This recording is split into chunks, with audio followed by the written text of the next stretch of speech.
date is June 15th and it is 5:31, so we'll call the meeting to order. Stephanie, can you do the roll call? Yes. Commissioner Nemeth. Commissioner Wolf. Here. Commissioner Young. I'm here and I'm coming to you from Tucson, Arizona, where it is almost 100 degrees. Oh, wow. Nice. But different weather challenges. All right. All right, so our next thing on the agenda is, Stephanie, is now the time to introduce Sam, or are we going to do that later? We're going to do it when we get to the presentations, Okay, and then great. we will introduce her there. Hi, Sam, nice to see you. All right, so the first thing on our agenda is item C, and that is the approval of the agenda for this meeting. You should have all gotten that. Are there any changes, additions, anything like that? Okay, great. Could I get a motion to approve? I move to approve. Jeff, do you want a second by just raising your hand? Yeah, great. All right, thank you. So that motion carries and the agenda is approved. So our next item is the first public commentary. These are for agenda items. All right. See if there's anybody that would like to participate. Is there anyone interested in participating in public comment online right now?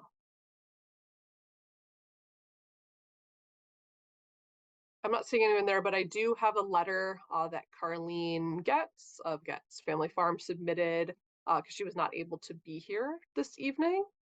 Okay, so I will read it to you. So she says, to Ann Arbor Farmers Market Commission, implementing a way for vendors who sell plants, vegetables, or fruit, a process to be able to earn 4 permanent stalls. Dear Market Commission, I'm again asking the Market Commission to implement a process for vendors of plants, vegetables, or fruit to earn 4 permanent stalls. This could include total markets attended, Wednesday markets attended, a much higher fee for the 4th stall, or any criteria that the Commission feels relevant. To date, in 2023, there have been at least 8 empty stalls every market day. There are also a few stalls that are not assigned to any annual vendor. This would help fill the market and give the customers a positive view of the farmers market. I've outlined other reasons in earlier communications. I'm also asking that the Commission consider allowing those who rent a 4th stall on a regular basis, as outlined in the current rules, to pay for it at the annual rate rather than at the daily rate, as is allowed for daily vendors and those who only have 1 or 2 permanent stalls. Thank you for your consideration. And that is the conclusion of her letter.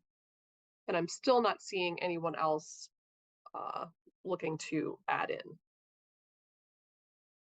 Great. So item E on our agenda is the approval of the minutes from the April meeting, since we didn't have a May meeting.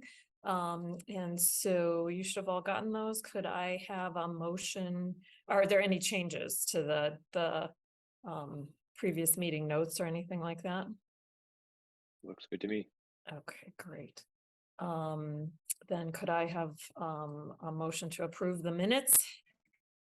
Motion to approve the minutes. Great, and a second? Second.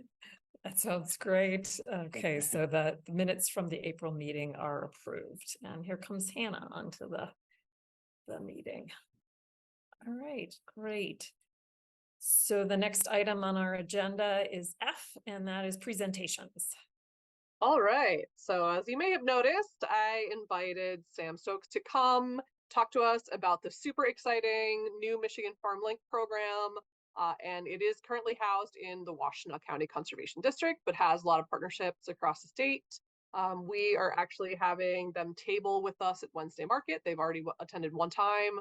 We have a few more times lined up for this season, and we're super excited about this program. And I invited Sam to just sort of give an overview and also maybe connect vendors and see how people that may have extra land may be able to participate in this fantastic program.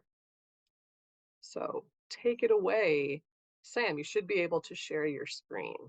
Sweet. Well, I know a lot of you, so that's exciting. Again, I'm Sam Stokes. I grew up in Washtenaw County, actually right down the road from Nemus. And I know Lisa from when I was at C's at U of M. So I was very surprised to see you here, Lisa. It's great to see you.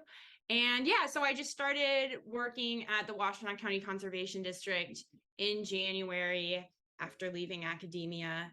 And I'm back on a very scary, thundery, storm-filled farm here in Northville. And the interns are out milking right now, so pray the power doesn't go out. But let me share my screen here. All right. It's just me and my cute baby goats. So most of you, I'm sure, are familiar with the extreme farmland loss that we're experiencing across the country. Lots of different metrics on that, but particularly from American Farmland Trust and the farm census. We're seeing 4 acres of farmland loss per hour. A lot of compromised land that used to be primed for farming that is either now not only developed, but for whatever reason, it's become less prime for farming, for instance, like solar growth. And then we also have just a huge number of farms here in Washtenaw that are at risk because of such high population growth at 18%, which is the 5th fastest growing county in Michigan. So that's pretty crazy. And so this was a lot. There are so many folks that work in farmland preservation. Lots of people working on easements, doing purchase of development rights, where that's applicable, trying to set up trusts. But the fact of the matter is that that's a very heavy bureaucratic lift. It's a very long process, and not everybody is able to participate in that. That then paired with the fact that beginning farmers cite finding land as the #1 challenge to actually becoming successful and starting a farm business. And so my farm link was designed to kind of bring those two issues together and try and bridge the gap. Because a lot of those farmers who are just getting into ag might be first generation, they might be returning farmers, they might be folks in a more urban setting, and they simply don't have access to either family land or even just the networks of established farmers to find out when a piece of land is selling. No less have access to actual funding to buy that land. So my farmland was developed in Ottawa County by a woman named Becky Huttinga. She works for their rural development office. And it was housed there for a while. It was originally funded by a grant from the USDA, their Beginning Farmer and Rancher grant. That's where they built the website that we're currently using. And the idea is just that it serves as a land linking platform. So there are a lot of examples of these across the United States. They're very common, especially in the Northeast. And it's essentially just serving as like eHarmony for farmland. Becky wanted to call it eFarmony when it first started, and that got shot down. And I think that was a really bad move on the part of whoever was advising her and shooting it down. Because I feel like it would have caught on much faster. Everybody loves farmers only. They think that's hilarious. Well, this could have been hilarious too, and yet here we are. But yeah, so the goal is to shepherd market rate farmland, protect both under an easement and not into the hands of next generation farmers, with a goal to develop, implement, and oversee a successful land linking program hosted in the Washtenaw Hub that can eventually be expanded statewide. And the vision is that we play a vital role in preserving Michigan farming as a lifestyle industry and land stewardship practice by helping to bridge the divide between farming generations and connecting farmland with its next farmer. So this is what the website looks like, minus those graphs, those are mine. So this is just who is kind of on here right now. Have a lot of lease properties, a lot of folks looking to just get their land hayed. Average size is pretty big, but it's highly variable. Like I have a neighborhood home for rent listed on there right now, where the landlord just wants to have it gardened, like wants to have it all torn up, all the way up to an 80-acre farm property. Some folks are wanting to offer mentorship. That is something that's involved in a lot of different land linking platforms. So we have that question on there. And then this is just kind of a pie chart of what's listed. So we've had properties come get up and then pulled for whatever reason, even if they're not linked. So we've linked 2 properties. There are 8 listed currently.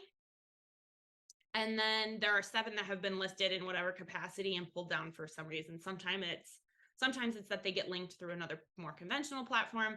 Sometimes it's that, like, I had a realty contract fall through, all sorts of reasons. And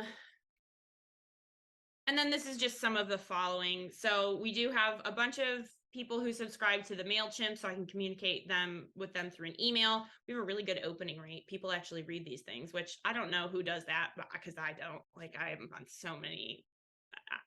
So I'm grateful for those people who click on their emails. We have a Facebook now. We also have an Instagram, and they are growing. The Facebook followers dropped a lot. It was like up over 200, but we're working on that. I think the more that I try and get into farmer groups a lot, like a lot of the farmer Facebook groups. And then I get most of my inquiries I get through the website itself. We have a contact form, and this is just a breakdown of what people are looking for when they contact me through the website. So they can ask for, if they're trying to list land, look for land, resources, succession planning, and mentorship. So that's just a breakdown. And again, that kind of matches all of the tabs up at the top of the website. So we have the land linking first, the About Us news. I just post news articles relevant to farmland preservation events. I try and post beginning farmer events a lot, opportunities for folks to network. There's a blog that I write, not very well and not very frequently, but sometimes. And then the resources, which are a variety of things, ranging from grants that people can apply to like Washtenaw County farming tool rentals, all sorts of stuff like that. This is some of the website analytics. It gets used a lot more than it used to, so that's good. And there are generally spikes after social media posts and like when we did press releases and stuff like that. And so these are just some FAQs. We can list any kind of property on this platform, sales, leases. It can be any type of agriculture, conventional, row crop, organic, orchards, market vegetables, grazing, hay, the whole 9 yards. We don't discriminate. There is no cost to list, but we are not overseeing any sales or lease agreements. We're also not realtors. So the goal of this platform is simply to make the connection that might have traditionally been made like at a feed store or at a market or something. Just taking advantage of this additional way to connect. If people ever have questions about it, everything goes to me, so you might as well just send them to me. And they don't have to have the property represented by a realtor. So if they are don't have a succession plan, don't have kids that they know are going to take over, are just looking for a seasonal lease, anything like that, but they don't have a realtor, that's fine. They can send me any and all information that they want to, and we can get it up on the website. I think I will stop there. And maybe answer any questions that y'all have.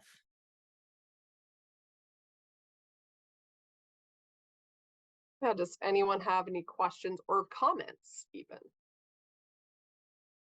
I guess one question comes up is, from the perspective of the farmers market too, is there some way that we can help to encourage this transition to happen too? Because we're always trying to do what we can to support and encourage. It's you guys are the lifeblood and next generation of what is going to power this thing. And so from this body of PMAC, is there something that we can do to help amplify, support you guys?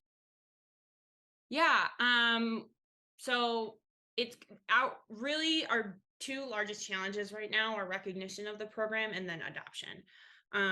So recognition, obviously, you guys have a lot of FaceTime with farmers. So Stephanie has the promotional materials, but I'll resend her the most up-to-date ones, but we'll get those out to you. If you could have those out for people to look at the market or just post it around, that would be awesome. The other thing is that if the market has a website that farmers are going on for whatever reason, or you have a Facebook, share the website. That would be huge. Or post it as a link on your market website. That's super important. And then if you do feel like it would be useful for me to come out and table, I do have a bunch of tabling supplies. So especially if you don't just have markets on the weekends, because I like to have work-life balance, I will definitely come out, because I'd much rather sit at a farmer's market and chat with people while I stare at the computer screen than sit in my office. So if you ever want me to do that, I'm also happy to do that. If you have meetings with farmers, it really is all about outreach right now, and very targeted outreach at that, because any farmer my age is pretty much desperate for land and knows how to use a computer and the internet. But the other demographic that we need to like make the link happen and actually like get the land on the website, maybe not so good at Googling, maybe not so excited about listing their property on a website. So we really need to make sure that those people are realizing that this exists, and that they know that they are not, it doesn't have to be a scary thing, that I can do all of it for them.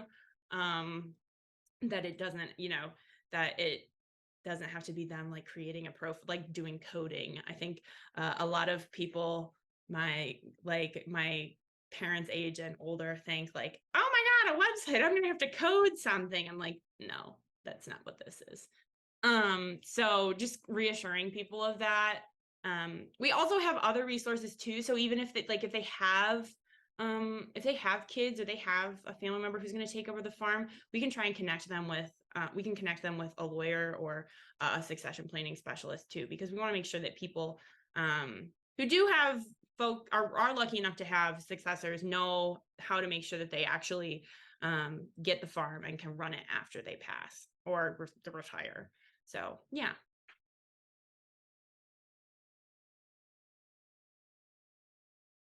Thanks, Sam. This really sounds like a really exciting program, and I'm thrilled that the succession planning is part of it too, because that seems like a huge hole on all many levels.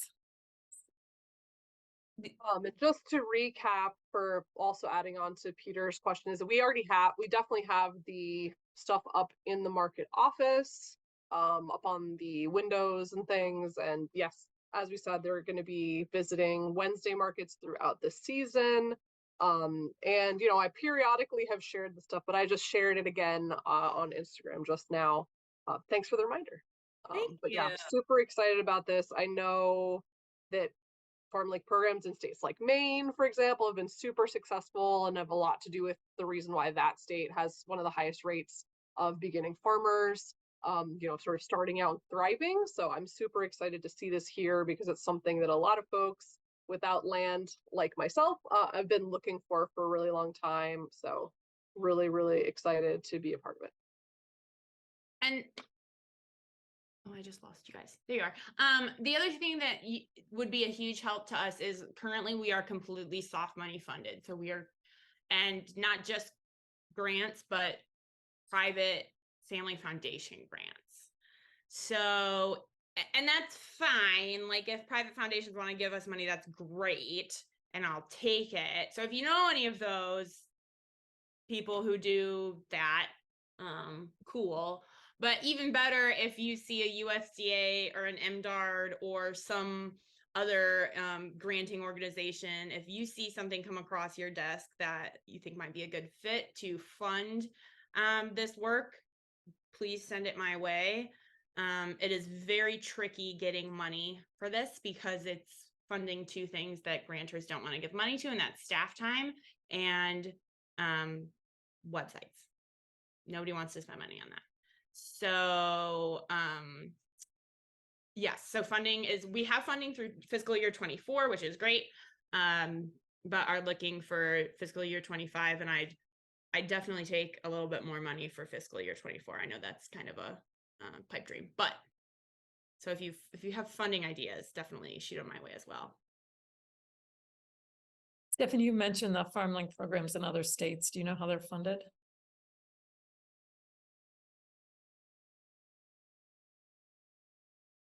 No. I think it's just a mixed bag. It really depends on some place. I mean, some of them are at the county level, others are just through like farm advocacy organizations. It really, really depends from place to place. Thanks. And Jeff, do you have any ideas on how to reach farmers to that have land that might want to be part of this program? Just not really, just by going to the market, or she could, just phone calls. Great, thank you. Yeah, so we also send out folks who, since we're in the conservation district office, the meat techs and NRCS folks all have this information as well and are sharing it with farmers too. So and I go to Farm Bureau meetings, all that stuff. So trying to engage with folks at, who are part of the like Corn and Soy Growers Association, and like the I'm active in the Sheep Producers Association. So like all of those folks, we're trying to make sure that we're hitting those demographics. And slowly but surely, the other one is realtors. And so I have recently made a few more realtor connections, and that is very nice. Are those properties affordable? Absolutely not. But they are at least properties. Great, Sam. Thanks for all your great work. Well, thank you guys. And I will follow up with, or Stephanie, do you still have the promotional materials? I think we still have some, but if there's tweaks and updates, that would be cool to get the new ones too. Okay, yeah, I'll can you just send me the emails of everybody who's on the market, Yep. these meetings, and I'll forward them to them. Totally. Awesome. Thank you guys so much, and stay safe in these nasty thunderstorms. I hope your power Thanks, stays. Sam. I hope your power stays on. Thank you. Bye guys. Have a Thank great you. day. Thank you. All righty, so now we're on to regular business, the agenda items. And it looks like, Stephanie, you have a bunch of general updates for us. I do, and I'm trying not to be distracted by the thunderstorm ramping back up again outside. So we have a bunch of new vendors this season. We still keep getting applications. We thought we had gotten through a push of a big amount, but then we've just gotten, maybe 5 more in the last couple days. So we're still, obviously, we assess them on a rolling basis, but we're still trying to figure out, what's a reasonable amount, because again, we're not at the high season yet. So we don't want to overcommit and then have no space, have people out on the sidewalk. So that's what's going on. So we have brought on about 15 new vendors. And at this point, we have no spaces left at all for artisans for any more baked goods.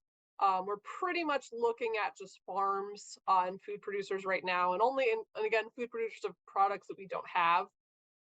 Those are really the only categories that we're even, contemplating. Like, for example, we just had a bison producer apply this week. And again, we have a lot of pastured meat people, but we don't have anyone with bison. So that would be something unique to us, but we are still continually assessing that. But as I said, we've definitely closed the door on baked goods and artisans for this season, because we were just completely full.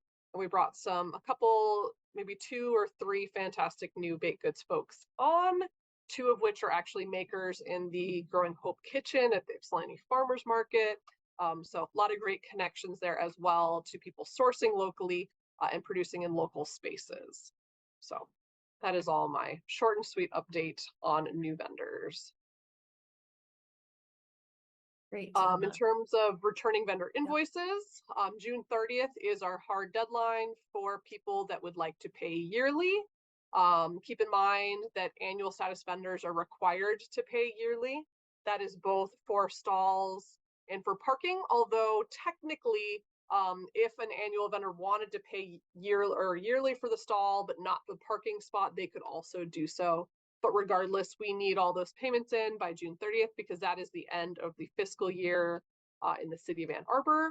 We have gotten maybe about 50% of folks who are annual status have paid. There was a little bit of confusion with the finance department on the daily vendors invoices. So those went out a lot more recently. And we've just started to get people paying those in the last week or so. And with that, they can either pay on their invoice that got mailed to them, or they can pay it with us in the market office during market hours. There still is a question about whether or not they can be paid online. It says on the invoice that they can be paid online, but it just brings you to the general city website and it doesn't actually direct you. And I personally have not figured out how to pay it online myself. So that's one we still need to inquire with customer service, because I know you can pay other things online, like your water bill or other various things, parking tickets. But you know, that's one thing that we still have not figured out with working with finance, because again, you know, we only have so much control over the billing process.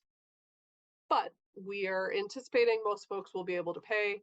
And remember too, if annual status vendors don't pay by June 30th and there's not some extenuating circumstance that we've been informed of, people will lose their seniority as the way the rules are currently written.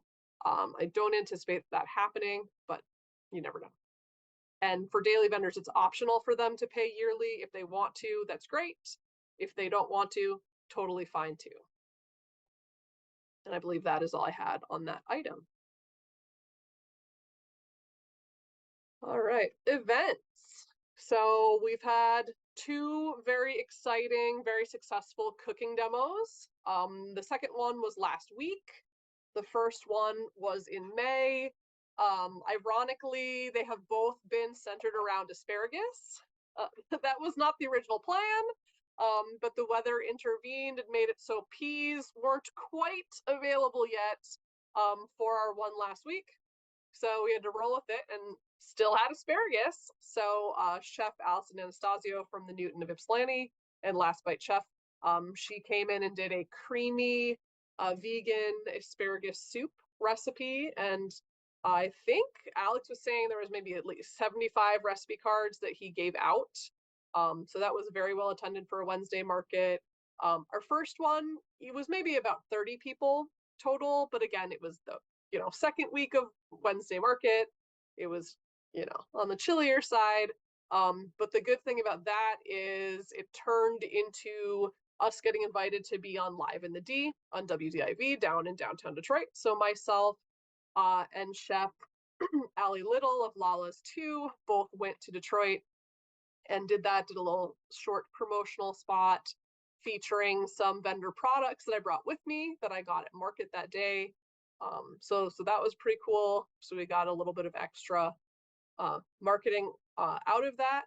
We also did get a MIFMA, Michigan Farmers Market Association grant for food safety, to include food safety information in that. So basically that looks like it's on the reverse side of our recipe card and part of the cooking demo itself.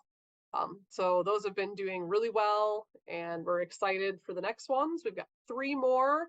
And I should mention as well that this series is going to be 100% female chefs from different parts of Southeast Michigan. So we're really excited about that.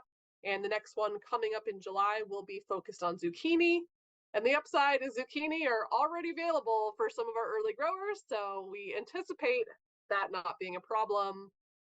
And now for August, we have lined up Chef Ji-Hae Kim of Miss Kim, which we're very excited about because she used to do our cooking demos before COVID. And then the last one will be Chef Peyton Richardson, who comes from the Greener Pastures Market up in South Lyon. So looking forward to all of these. And I believe Ji-Hae's is tomatoes. And I do not recall what we said the last one would be, but something seasonal in September.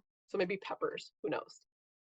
But yes, they've been doing really well, and we've been excited that we've been able to bring those back.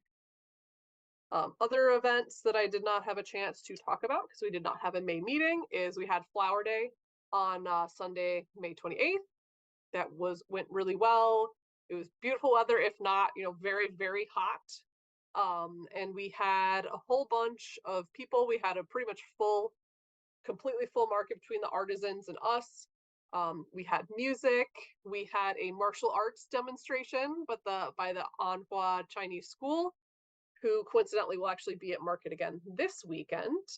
And then, we had mostly, vendors of us, but I think we had maybe one or two new vendors that came just for that event, one of which has become a regular vendor. The other one, we're still waiting for them to submit their application, but we anticipate they may be joining as well.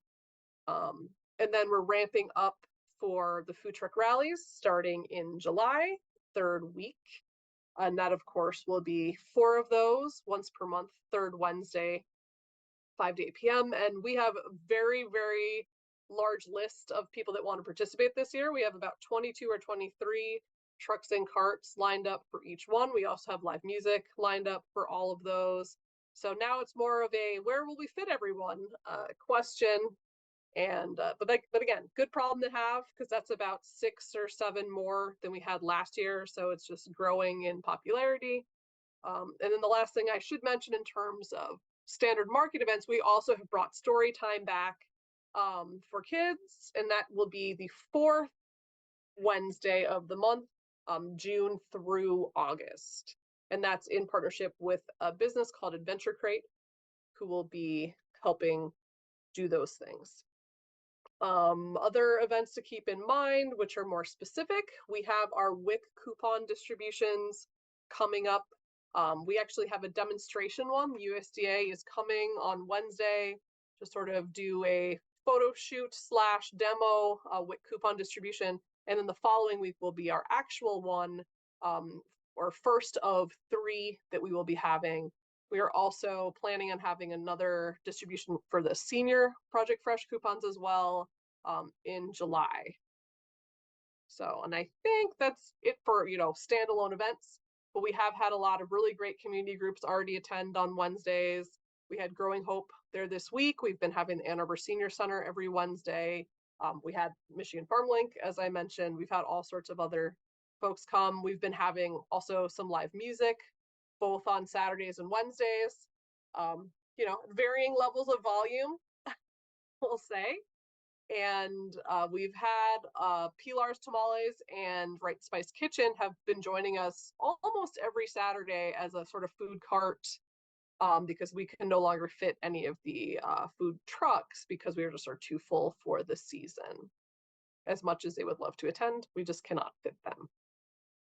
And I think that's overall, I don't know, maybe Hannah can tell me if I forgot anything, but I think that's pretty much an overview of our events at the moment. I don't know if anyone has any questions or comments.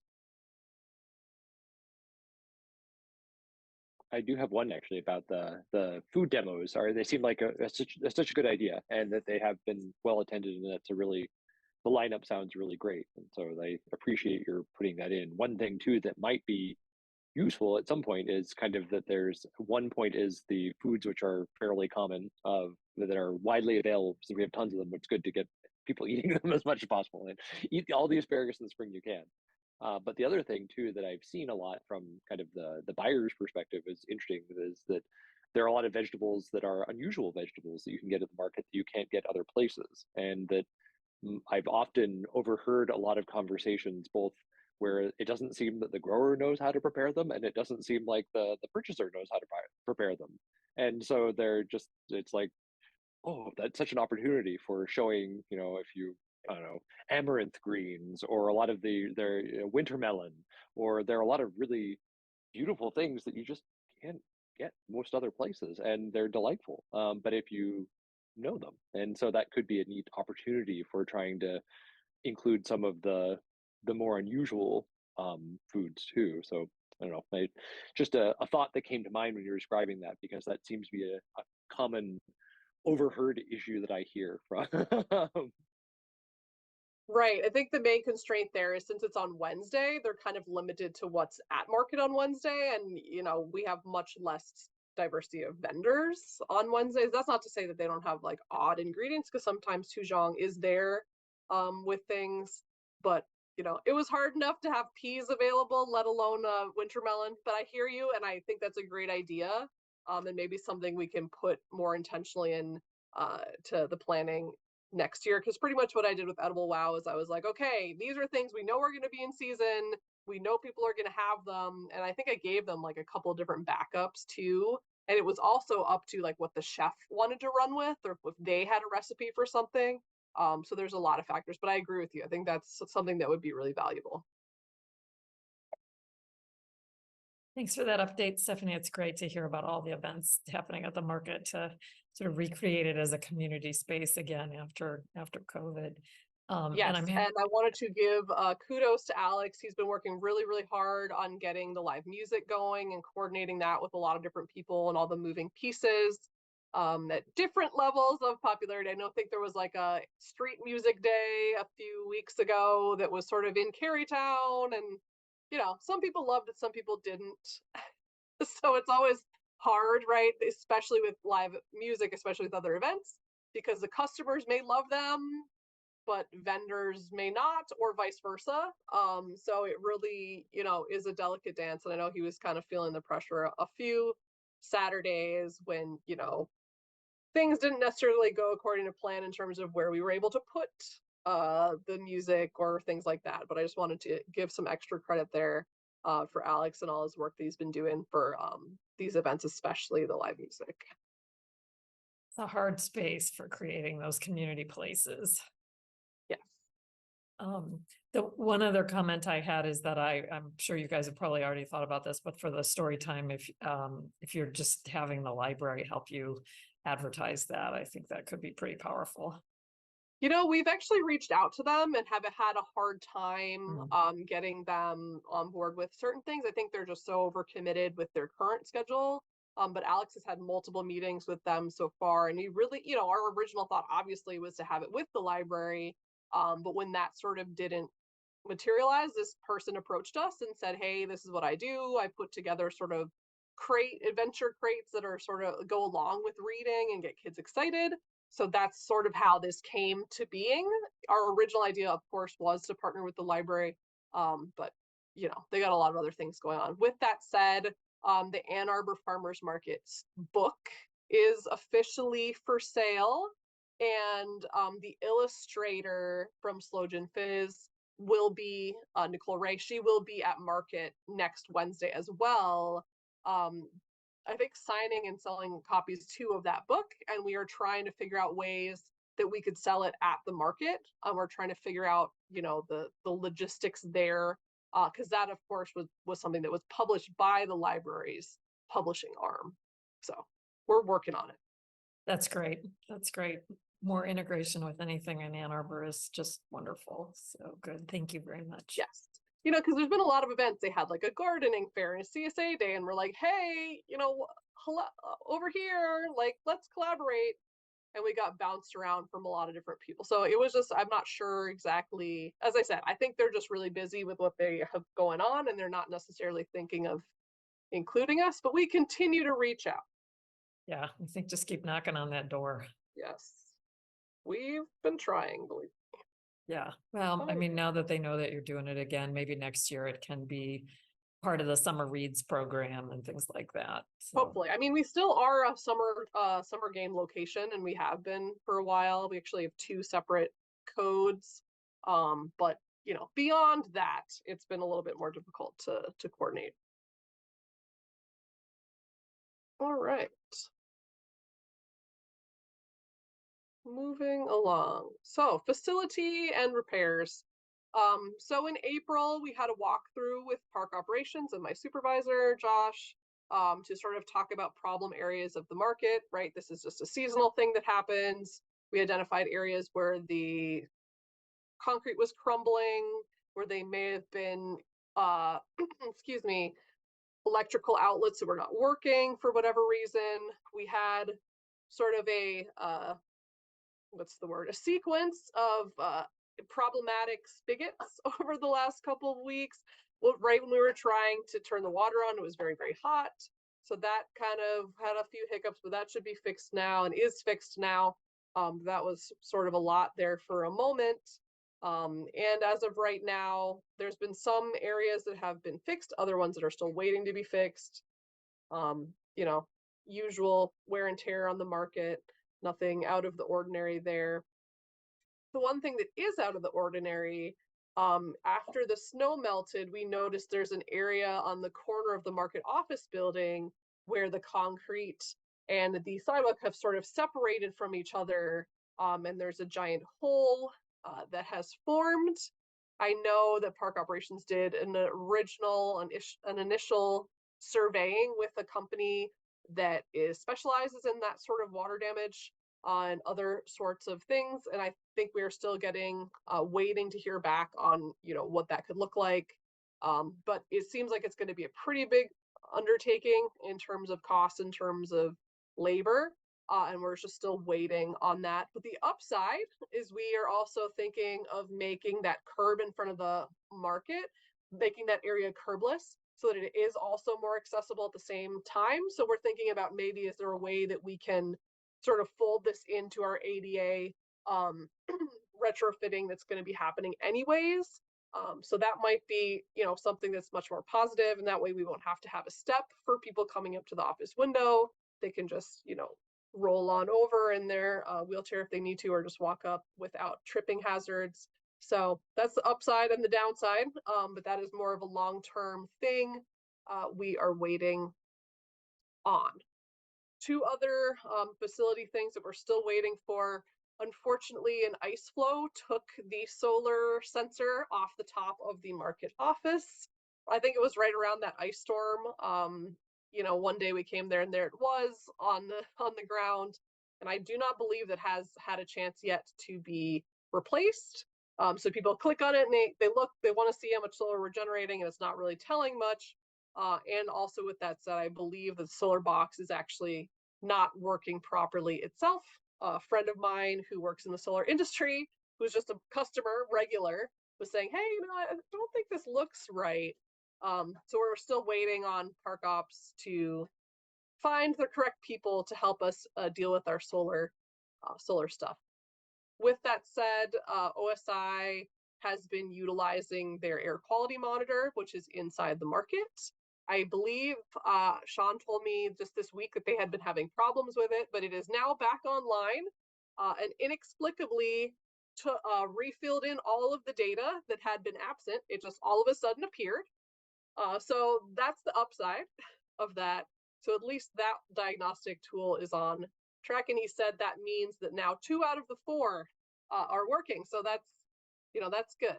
At least our data is being collected somewhat, if not in the solar, then in terms of air quality. But again, these are more long-term repairs that we probably need a specialist who knows about solar specifically, as well as masonry and a sinking sidewalk, and what to be done about that so it doesn't get worse, and also to find the source of what's causing the washout, because it's gotten pretty bad over between last year and this year. I don't know if people have noticed it. It's over in the area on the back side of the market office, pretty close to where the trash and recycling carts are located. So, and I think that is all I had for our facility. The last, I guess, related update is that the construction across the street hasn't really been super disruptive, with the exception of last Saturday. For some reason, the subcontractor went rogue and didn't tell anyone in terms of the project managers that they were doing construction that day. It wasn't, terrible, but there was a high-pitched squealing off and on for certain portions of the day. I tried to reach out immediately to the MAVD people who are the project managers. Unfortunately, they were out of town. They didn't get back to me until days later, and then informed me that, the subcontractor thought that they could just work on Saturdays, no problem.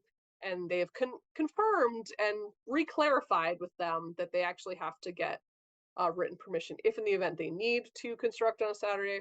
Hopefully they won't need to, because I thought initially that had been the agreement. But you know, the upside is Wednesday has really not been that bad, to the point where we've been able to have the cooking demos and even music in very close proximity to the construction zone on that side of the market. And we're hoping that last Saturday was just sort of a one-off, and unfortunately really just impacted the handful of vendors on that very far Detroit Street side. But again, hopefully that will be, you know, something that will not happen again. But other than that, it's been pretty minimal in terms of disruption. Thanks for that update. It seems like there's lots of repairs that need to happen at the market, and I just want to do my usual squeaky wheel and say, is this also an opportunity for us to talk about re-envisioning aspects of the infrastructure at the market? So especially with the ADA and you know, the building needing substantial repairs and things like that, you know, the Office of Sustainability monitoring solar and environment and things like that. It would be really lovely to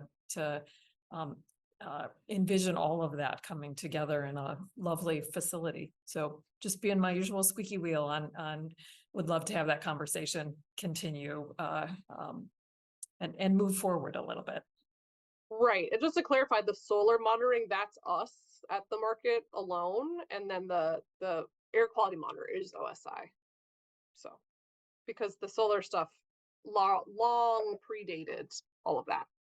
Right. Yes, But I important point. envision the farmer's market being carbon neutral too, with solar panels that are up there. How exciting would that be for the A20 movement too? Right, and there is a second phase of solar panels that are going to be coming to the market. We're just not sure on the timeline as of now. They'll be on the main aisle and then partly on the middle aisle when they get installed. All Be right. great to have a lovely structure that could support them really nicely too. And Yep. protect the farmers from wind and all the other elements too. Right. We just need to figure out a way to also not lose the character of the summertime market and also not taking any more parking away. So we got a tall order to do. All right. So item E, unless there's any last comments, questions about the last item. All right. So PMAC updates. So I spoke with the clerk's office and were just waiting for the green light to promote Jeb's application for daily vendor representative to the mayor. I'm hoping that means he will be confirmed on the next city council meeting on June 20th, where that is on the agenda. So fingers crossed on that. I'm really excited to have Jeb with us. He will be the daily vendor representative. He also will be bringing an artisan perspective. The other thing that's really great about him, he's at market every single market, all year long. He's there, so I think that's another really great voice to happen or to have with us, as well is also like a very interesting, very nice person. So all of the things I endorse. In terms of Carytown, I think there was a little bit of a hiccup with Eric's resignation. And then making sure that is open and visible to people. But I did check with Sarah again in the clerk's office, and she assured me that we can start recruiting for the Carytown representative.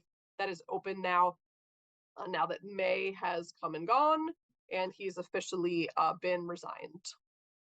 So. Can I ask a little bit about how that recruiting happens in terms of it just kind of always seems to just happen. I don't know what the process is for that. Right. Well, so what I did for Daily Vendor, I really just like emailed everyone and I was like, hey, we need somebody who's interested. And we thought we had someone. But then they told me they were going to apply, but then they never applied and then never told me until, you know, it was a little bit later. And then I had to send another thing. And I think when I sent that other thing, that's when they were like, oh, sorry, I didn't tell you. So, you know, it's naturally a long process. In terms of Carytown, I think the last time we just reached out to the Carytown Association when we realized that having a Carytown representative doesn't necessarily mean like a resident of the neighborhood, which is I think how it was had been interpreted prior to that. Or maybe that was just who we had before. I believe it was just we sent it out to the Carytown District Association, and Eric answered the call on that. But beyond that, I've also asked vendors to talk to people that they know.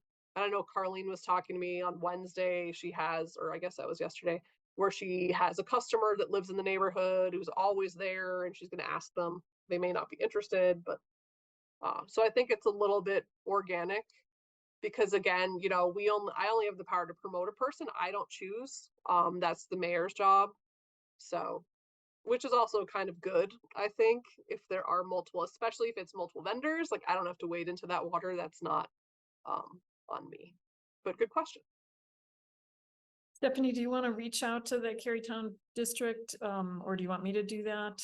Either If way, you have a chance to do it, that would be great. I'm pretty swamped with many, many things as of right now, trying to get the events up and running. And I was out of town too last week. So yeah, I have a little bit of time this week That or would the be beginning of great. next, so I'm happy to do that. And if anybody else knows anybody else, I may check with some folks that I know at Zingerman's and see if there's an email send out that way. I did that a few weeks ago, but I think it's probably got lost in the shuffle. yeah, I think Grace, I mean, she does do double duty, Grace Singleton, for both the KDA and Zingerman. So she might be the one that will hit both of those targets. Perfect, thanks. Okay. So that looks like all the general updates. Thank you very much. And so now we're on to the continuing conversations. Yes. And the first item is the bylaws changes. So Peter, do you want to take it away? Sure. Yeah. And I sent to Stephanie the updates. We could show those. I can. I will those. show my screen and pull those up momentarily. Let me just get to that. All right. There it is.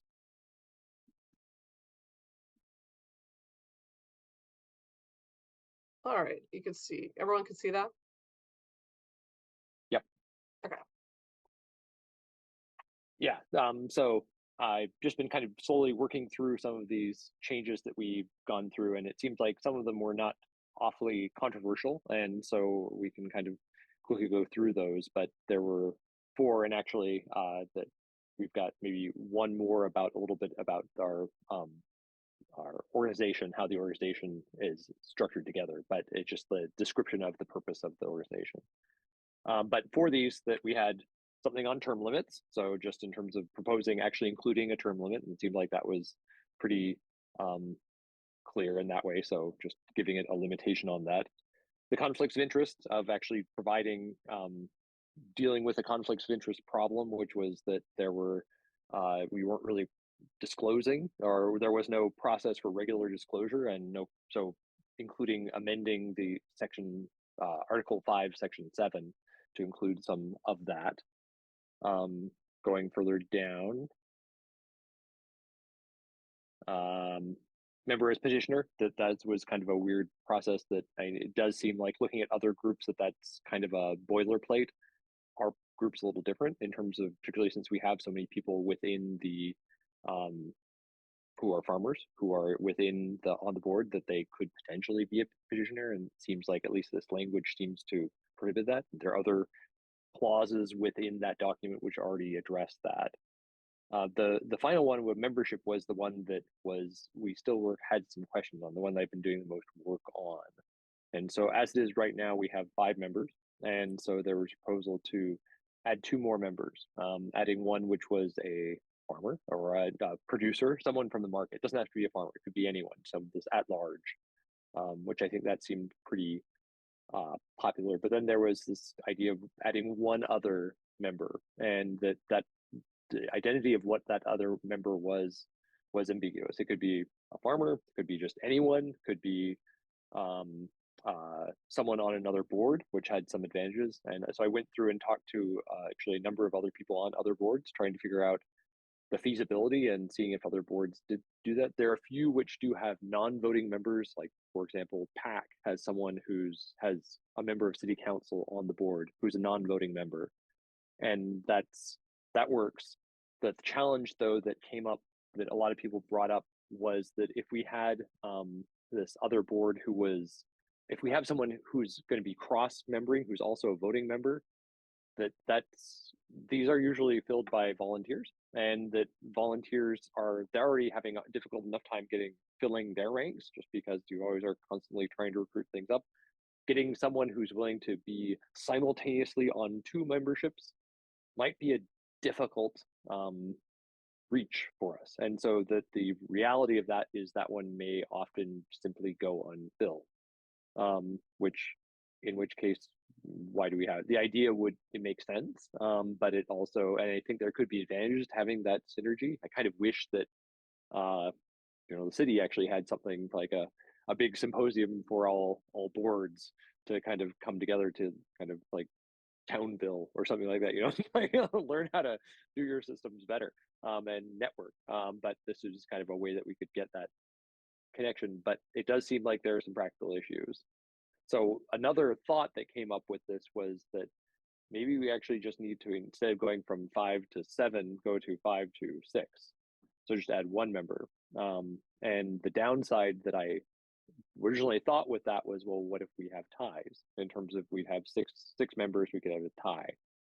But then looking more closely at it, that like right now, or all these other, there are lots of times where we have an even number, where either someone's not present or we haven't filled a position.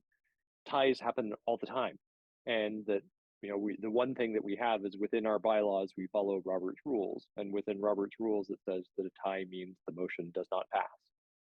So it's actually pretty clear in terms of, it's not like we're just ambiguous. It has to have more than half the people support it. So that's not an impossible, and it might be kind of an intermediate that we could do.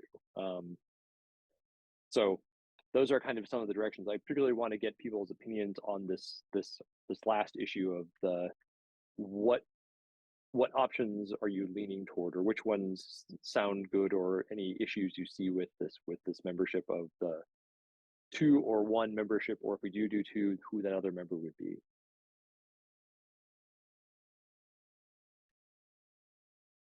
Thanks, comment? Peter, for organizing these discussions, and also for talking to other folks on commissions. Just following up on that, most of the commissions I looked at do have an odd number of members. Is that your impression? Yeah, so it is, yeah.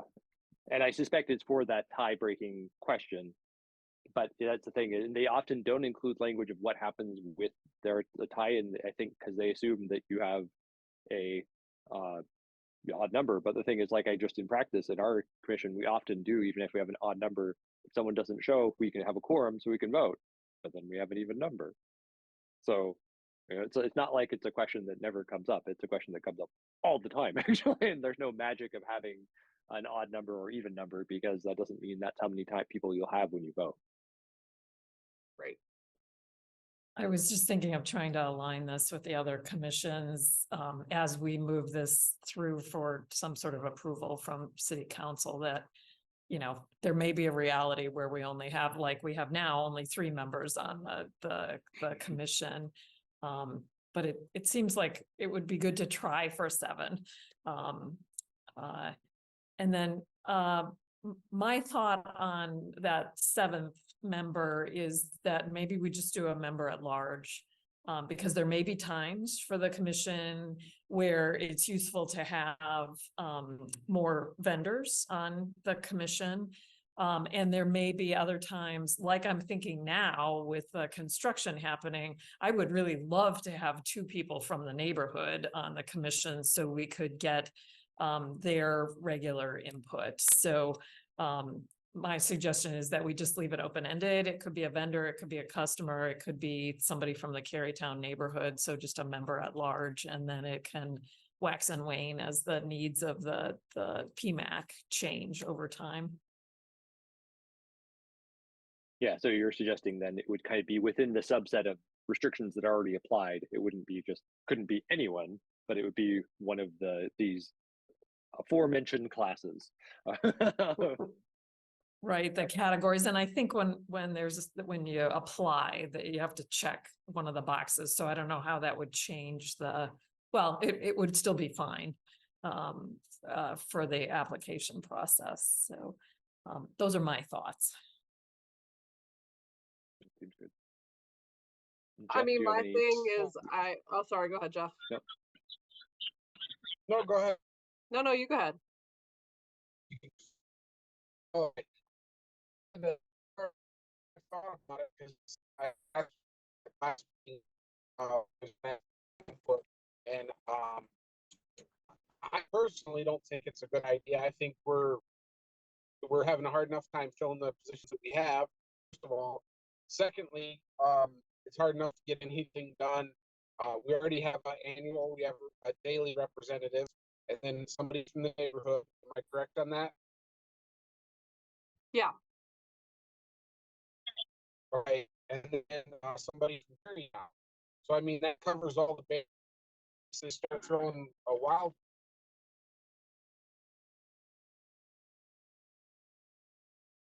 We lost you.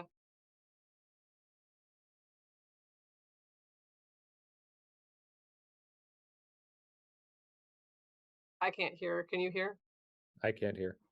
You still there, Jeff?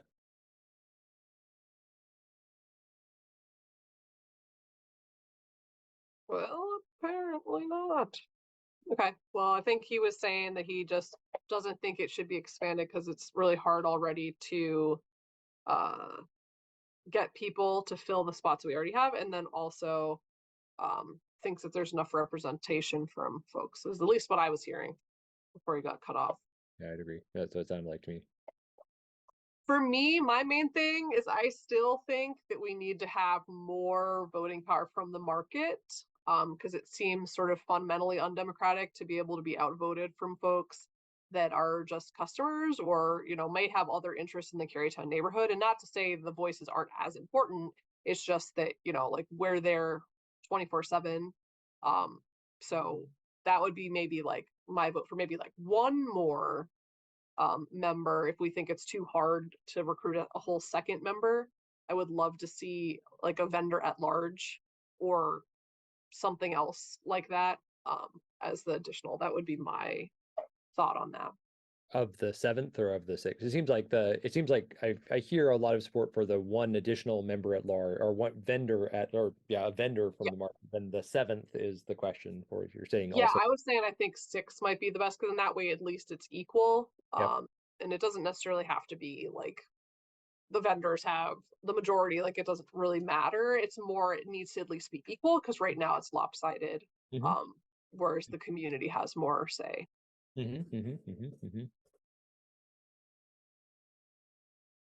Yeah, and so hearing that kind of that we've got, Lisa's got one of the larger group overall with this, and Jeff's kind of working for the smaller one. That this is where the 6th I think does kind of hit a happy medium in terms of it's not that this can never be adjusted in the future, but it's a little bit more incremental, but it does get us somewhere, and it's pretty non-controversial. And the other thing, that's why I was asking about recruiting, is that it becomes more if the more specific we can be, if you've got a mechanism for recruiting among the people at the market, and also that they are really the people who have the most interest and knowledge of what's going on, that does seem like an obvious inclusion would be valuable in that way. Yeah, it's so much easier because not only do we have everyone's email addresses, I can go talk to someone in person. Whereas, yes, you may be able to do that for a community member, but like, can everyone do it in the way that, we can have everyone on the commission show up and talk to prospective people because their vendors would also be helpful for filling, if we're worried about the whole filling the spot.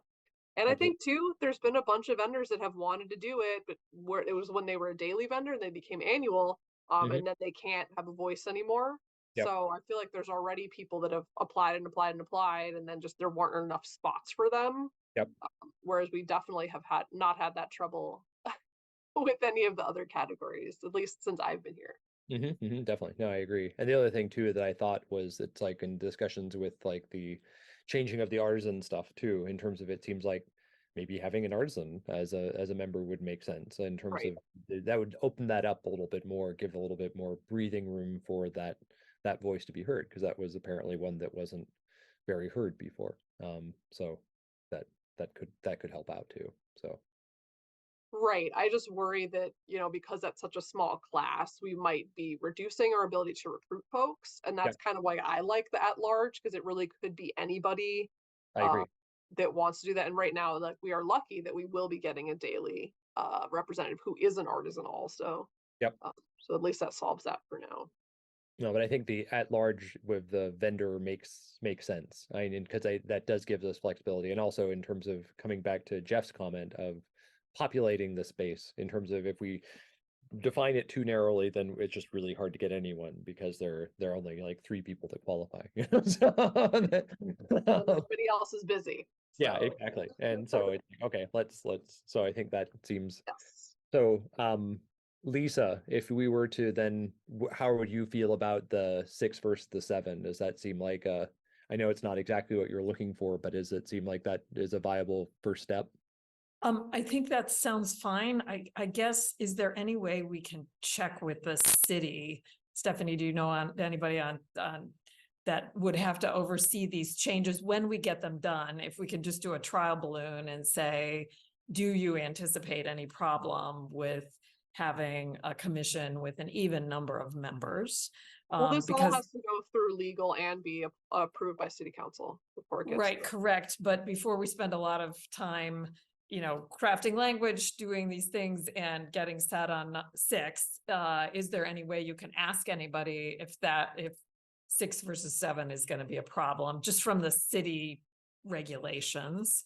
And then if 6 is fine, then I think that's just fine. We can go with that.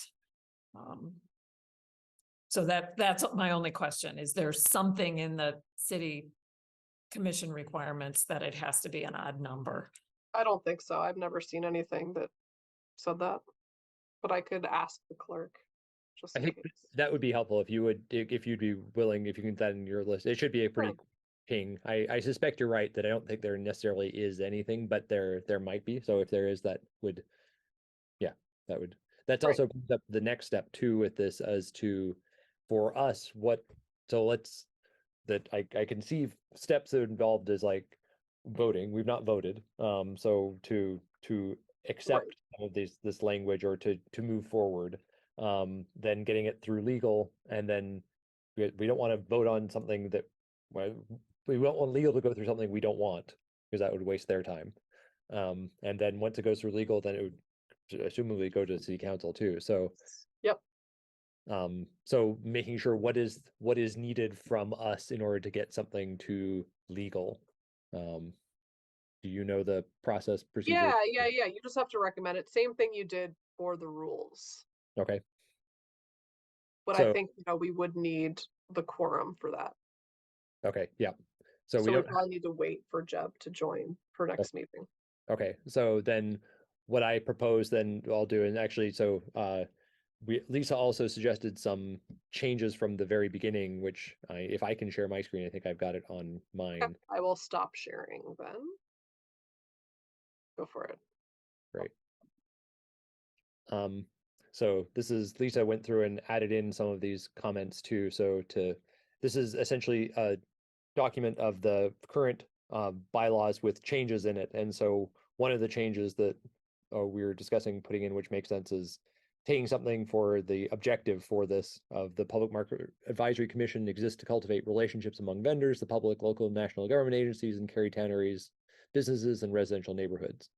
So just kind of, it's defines our scope a little bit more, with a little bit more detail in that way. And so that was also taken from PAC. Is that correct, Lisa? That It's from the, what is it, the open space, the pros plan? Yeah. They had a statement about the PMAC, and so I just literally cut and paste part of that statement into there. So just because since that's an official city document and has gone through and is the planning for 2023 to 2028. It seemed like that was language that should be part of our bylaws. Yep. No, I think that makes sense. That seemed helpful. And then the other part with it is section F, which is adding in a new thing for what is our role for this is F is engages in strategic planning for the market. And again, that was from the open space plan, the pros plan. So you want to say? and part of this was just thinking about the PAC, when we saw that they were redoing their bylaws, that they actually took the old document and put the new language into things. So Yep. Yeah, so that I think this is a good format then moving forward is to take this thing and we'll go through and take in whatever just you included, I think, most of the changes except for we still had this one member question as to what happened. But we can pull that and give that to you, Stephanie, and then we'll get the read on the 6 versus 7, and then the intention will be that next time we'll have this document go out to everyone beforehand, and you'll have a chance to review it, and then any final discussion and a vote as to whether it will go forward. Does that seem reasonable to folks?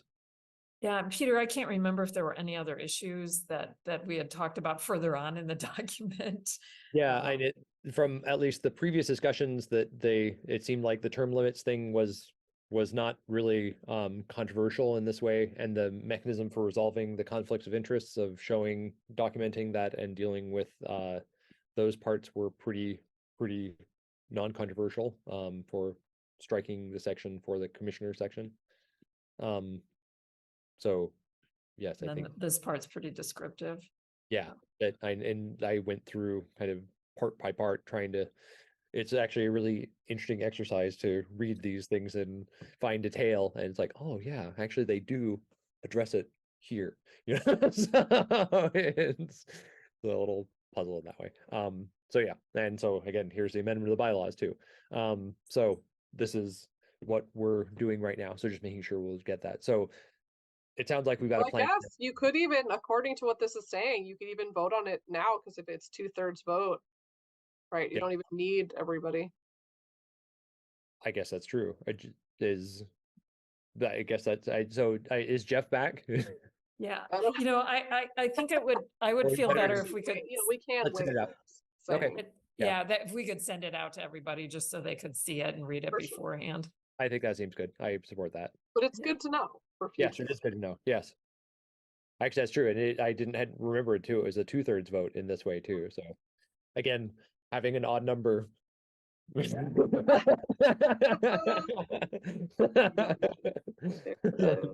true. So But I mean, I feel like the Greenbelt Commission, I don't know if it was 8, I don't know, maybe it was 9, I don't know. and it's a general good policy to have like a mechanism for tie breaking and things like For that. sure. But inevitably, it turns out that the reality is you have to have other mechanisms because this happens, stuff that Right. someone's not here, someone's not on the board's not, the positions aren't filled yet. Well, I mean, maybe a third option would just be like, I know, like, I don't currently have voting privileges, but that seems sort of odd to me, given that, like, I'm the one that has to implement all of these things. So maybe, like, the market manager could be the tiebreaker. I mean, That's I'll true. obviously You'd ask be like the for vice all president in this things, way. Yep. but maybe that could be the role, sort of like the speaker of the house or something, like come in as the tiebreak only. Yep. Don't vote necessarily otherwise. Yep. Yeah, So- I looked for that one actually to see if that was in there and I didn't see it. And I think what they might be doing is with the Roberts rules is that the Roberts rules makes it clear is that a tie, it has to be, is a fail. Mm, Versus gotcha. So be unanimous. it has to be exceed the tie. So Gotcha. Okay, interesting. And that I think on the other commissions that, like you, Stephanie, that the people who are employed by the city are there to sort of organize and run things rather than to be voting members too. But they also have a very different role in what their job is. Mhm. You know what I mean? Like with the Greenbelt, like that person actually is they're like coordinating like they're not actually putting rules into place. You know what I'm saying? Mm. That's a very different role. Mhm. And I know it's weird just because of this, but you know, the market doesn't fit into any of the other categories in the city. Why should it fit here? So, but I definitely will check in with Sarah at the clerk's office to see what she thinks. And I guess Perfect. the other thing too is just in my history on this board that I think we've never even almost never come into even a place where it was close to a tie. I mean, it was there might Right. be one disagreement, but it was one dissension. But normally it was pretty unanimous, and usually people have a pretty good idea. We're pretty civil on that, and we work through things first. So Sure, but we need a contingency just in Sure. case if in the future. Totally, you never know how might the go. future will exactly. It'll just go crazy. It might. So. Okay. Okay, great. I think we have a plan. Excellent. Good. Thank you.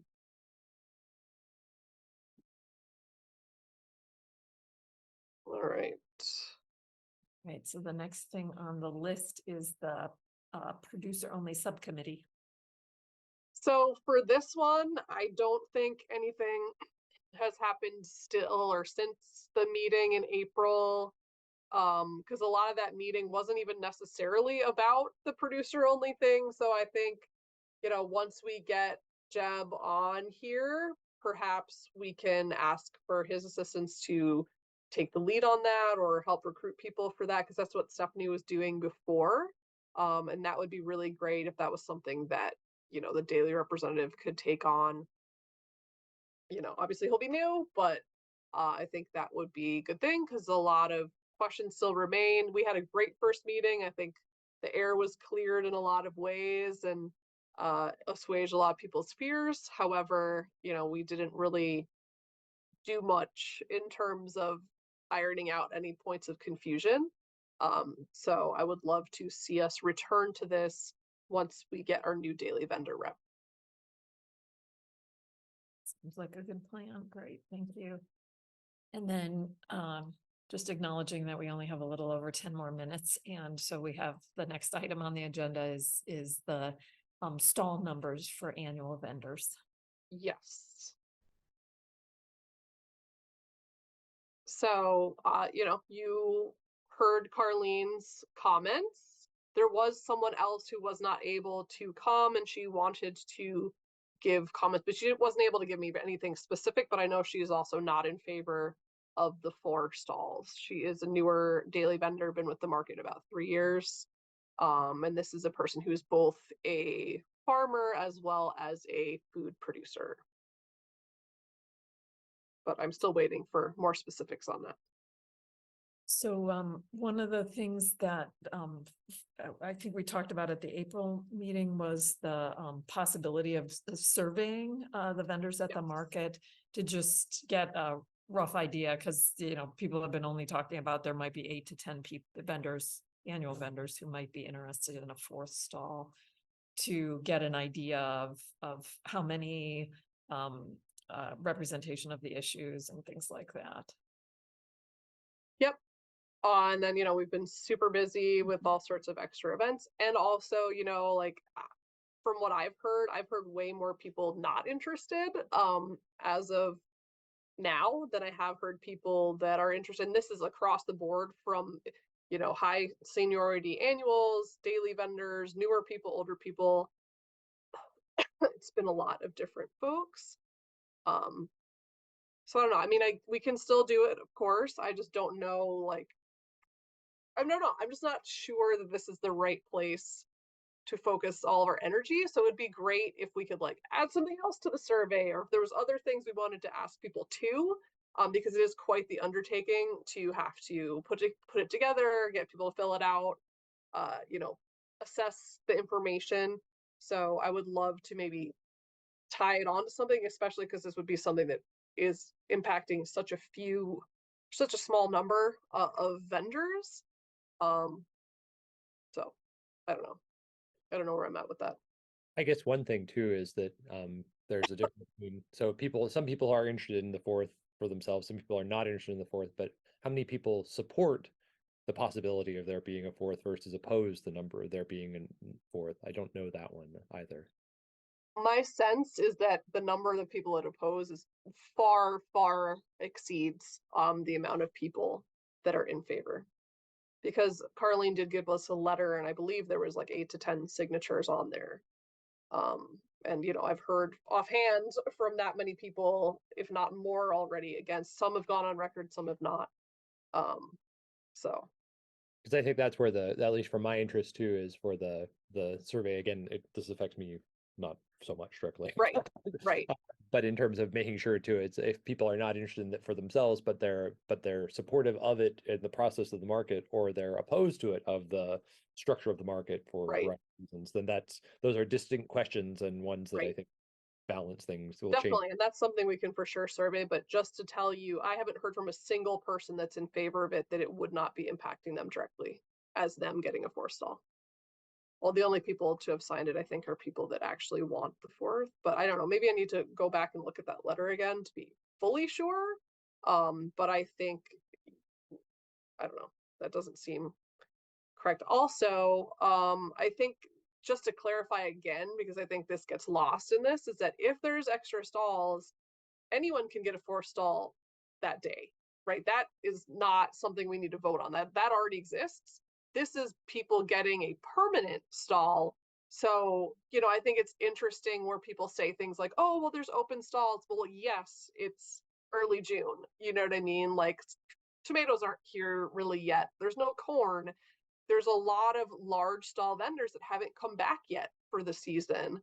And again, we have new vendors that haven't started yet. So, you know, it may seem like it's empty, but I just think, and I think that's where a lot of this questioning comes from, is that people look around and there's a day or two where there's nobody in that stall, but that doesn't mean there's not going to be someone in that stall.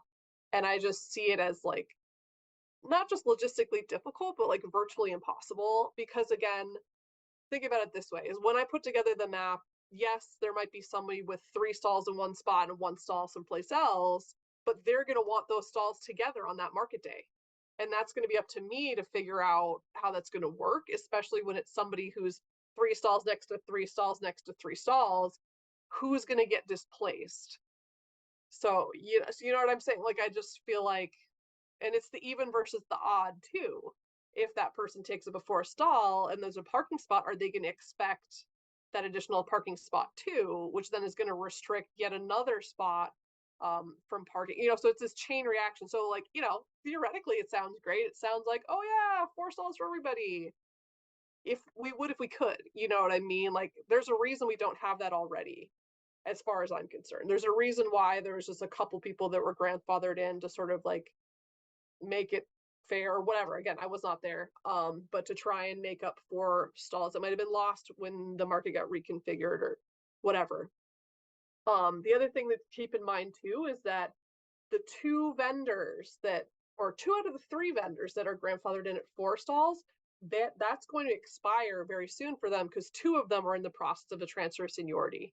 And those are going to go back down to 3 stalls very, very soon. So, you know, it almost seems like then we're going to have to reevaluate that whole thing too.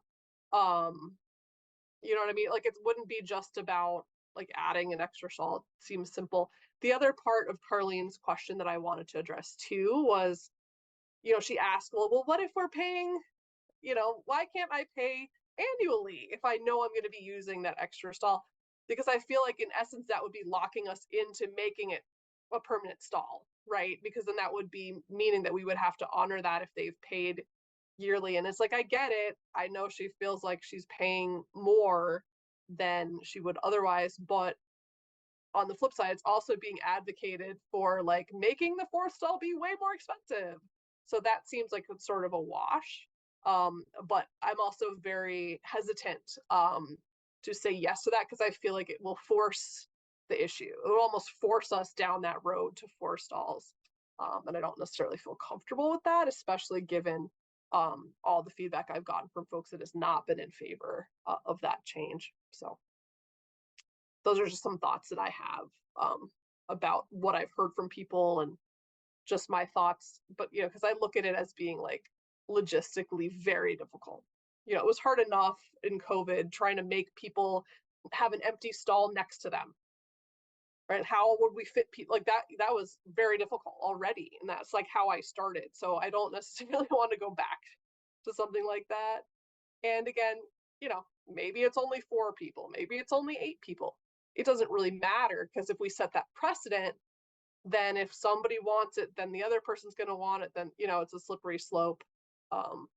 Whereas with the artisans, this is a class that's very limited already. So we actually can control that, but we're not necessarily controlling the amount of producers that are coming on, you know. So I feel like that would be much more, you know, opening up Pandora's box, so to speak. But those are just my thoughts as of right now. Thanks, Stephanie. I think we definitely hear all your concerns and appreciate all the logistics that go around with figuring out where people are going to be going, be set up at the market. One question that I had just really quickly is, daily vendors can pay for like a suite of, you know, they can pay a yearly rate instead of paying each day. Is that correct? Yes, they've always Okay. been able to do that. Yeah. It's just an optional thing. So for example, the yearly payment for stall fee and parking fee, it's equivalent of coming to market 15 times. Mhm. So if people know they're coming to 15 times, it's actually more affordable for them if they pay yearly. But I think originally, like the traditional idea of the daily would be somebody just kind of comes sporadically, you know, comes one here, one there, and doesn't make it to the 15 times. But in essence, and how it works, it's become much more the norm that people that are regular season vendors do come more than 15 times, because again, it includes both Wednesday and Saturday for the duration of the fiscal year, not the actual like season per se. So that's another part of it. And as of right now, daily vendors really don't get more than 2 stalls, how things work. So there's already a restriction on them in terms of how much space they could have. So, you know, allowing annuals to have a 4 stall also creates a gap there between the 2 classes of vendors. So I think that's why some of the dailies folks are especially concerned. I know Stephanie Willett, her comments last time were basically she was worried that it would make it a lot harder and take a lot longer for people who are dailies to get their annual status seniority, Yeah. because of that too. Yeah, I So- was just thinking about that other alternative of the payment options. Could somebody like the Getz Farm that regularly uses a 4th stall when it's available, if they could pay on the annual rate rather than each time? Right, and that was my point, that I worry it's going to lock us into that, because they're going to say, Mhm. oh, well, I paid for this, I Mhm. need to use it. You know what I mean? I think it's almost like going in through the back door on that a little bit. Like it's not officially changing the rule, but in essence, like making it changed for them. And I know in that particular case, due to the transfer of seniority that Carlene went through, they used to have 6 stalls total because she had the Getz and then her brother's stuff, and then went down to 3, and there was that whole shift around. So that's, I think, a little bit of the backstory to be aware of with that. And, you know, the sidewalk stall, it's there, it's available, and they are fortunate that they have a spot that has that spot next to it.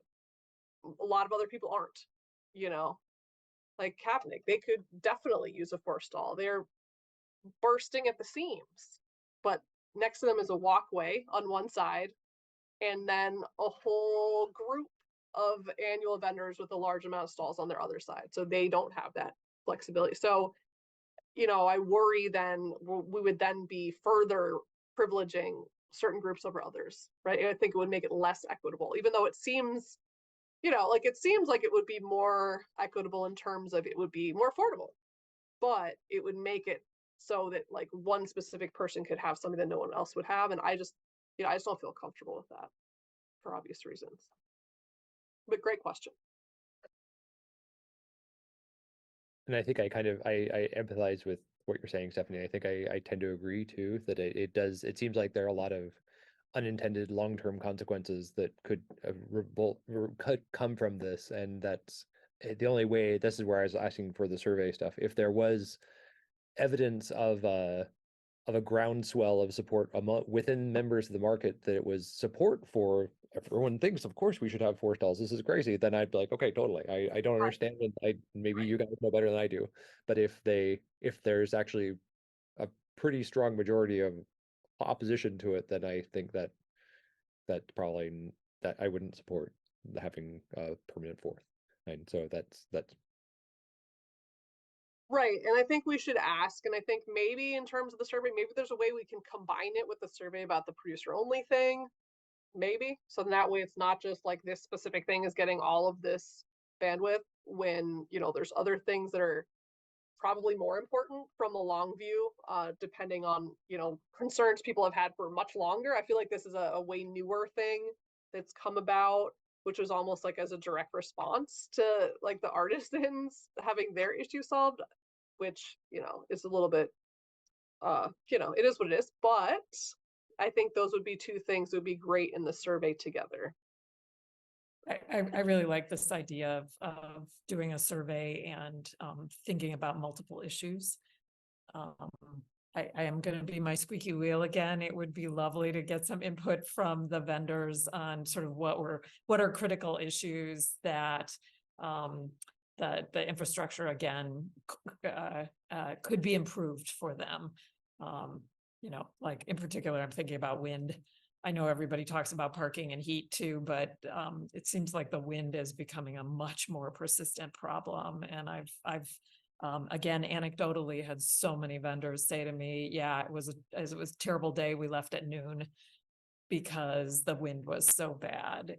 And that again, isn't going to get us to a design for anything new at the market, but it at least could get us input on the parameters that vendors think are important. So I'm thinking about for next meeting, maybe we can send you some email ideas about questions for a survey, Stephanie, and then if you could put it together, or if you want our feedback on it, that would be one way to do it. Sure. Okay. Bring it on. All right.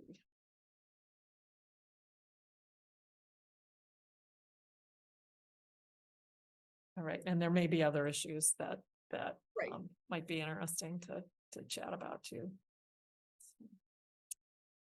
All righty, so we good on that? yeah, no, Okay. that's good. Any new business, non-agenda items? Nope. Okay. Then we're on to the second public comment. If there's anybody who wants to make a comment. Is there anyone who would like to comment? I'm not seeing any additional attendees. So I'm going to say that is a no. Okay, great. So then we can have adjournment, and it is 7:04. Thank you Perfect. all. And Great, thank you. Thanks. I'll be back at the market in 2 weeks. See you then. Enjoy the Alright, warmth have a down there. safe trip. Thanks. I'm actually going to a farmer's market that's here in town with Indigenous farmers right now. So I'm excited. Perfect. Sounds great. Enjoy. All right.